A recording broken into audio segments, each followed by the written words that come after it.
পালাবো না। কোথায় পালাবো? পালাবো না, প্রয়োজনে ফখরুল সাহেবের বাসায় গিয়ে উঠবো। শেখ হাসিনা পালিয়ে যায় 5ই আগস্ট। এরপর দেশ জুড়ে আওয়ামী লীগের শীর্ষ নেতাদের পালানোর হিড়িক পড়ে যায়। এই সকল নেতাদের মধ্যে অনেকেই পালিয়েছেন, আবার কেউ কেউ এখনও পালানোর চেষ্টা করছেন। তবে তাদের মধ্যে বেশ কয়েকজন শীর্ষ নেতা পালাতে গিয়ে ধরা পড়েছেন।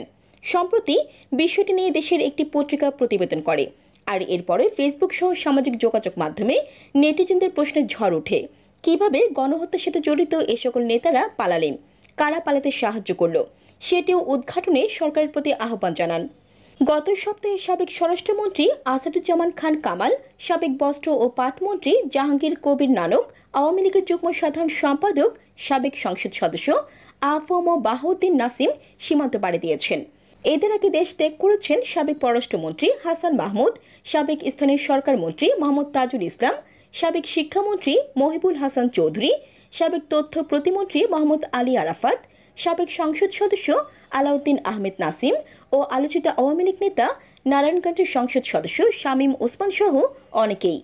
আওয়ামী লীগের সাধারণ সম্পাদক ও সাবেক সড়ক পরিবহন ও সেতুমন্ত্রী ওবায়দুল কাদের, যুগ্ম সাধারণ সম্পাদক মাহবুবুল আলম হানিফ, সাবেক মন্ত্রী রেজাউল করিম সহ কেন্দ্রীয় আওয়ামী লীগের আরও বেশ কয়েকজন নেতার দেশ ছেড়ে পালানোর গুঞ্জন রয়েছে। তবে তাদের বর্তমান অবস্থা সম্পর্কে নিশ্চিত হওয়া যায়নি। কিন্তু ওবায়দুল কাদের এখন দুবাইতে আছেন বলে জানা গেছে। পালাবো না, প্রয়োজনে ফখরুল সাহেবের বাসায় গিয়ে উঠবো। কি জায়গা দেবেন? না হলে ঠাকুরগাঁয়ের বাড়ি আছে। শেখ হাসিনার নিকটাত্মীয় ও সাবেক সংসদ সদস্যদের মধ্যে শেখ ফজলুল করিম সেলিম, শেখ হেলাল উদ্দিন ও তার ছেলে শেখ তন্ময়, হেলালের ভাই সাবেক সংসদ সদস্য শেখ সালাউদ্দিন জুয়েল এবং আবুল হাসান আবদুল্লাহ ছেলে ও বরিশালের সাবেক মেয়র সাদিক আবদুল্লাহ এখনও দেশ ছেড়ে পালানোর সুযোগ পাননি। তবে ডিএসসির সাবেক মেয়র শেখ ফজলে নূর তাপস ৩রা আগস্ট রাতেই পরিবারসহ দেশ ছাড়েন। তাপসের ভাই যুবলীগের চেয়ারম্যান শেখ ফজলে শামস পরশ অবশ্য দেশে আছেন। সাবেক অর্থমন্ত্রী আহম মোস্তফা কামালও আন্দোলনের সময় সপরিবারে সিঙ্গাপুরে চলে যান। সাবেক বিদ্যুৎ প্রতিমন্ত্রী নজরুল হামিদ বিপুর অবস্থান সম্পর্কে এখনও নিশ্চিত করে কিছু জানা যায়নি। এছাড়া যারা পালিয়ে গেছেন বা পালানোর চেষ্টায় আছেন তাদের প্রায় সবাই হত্যাসহ বিভিন্ন মামলার আসামি।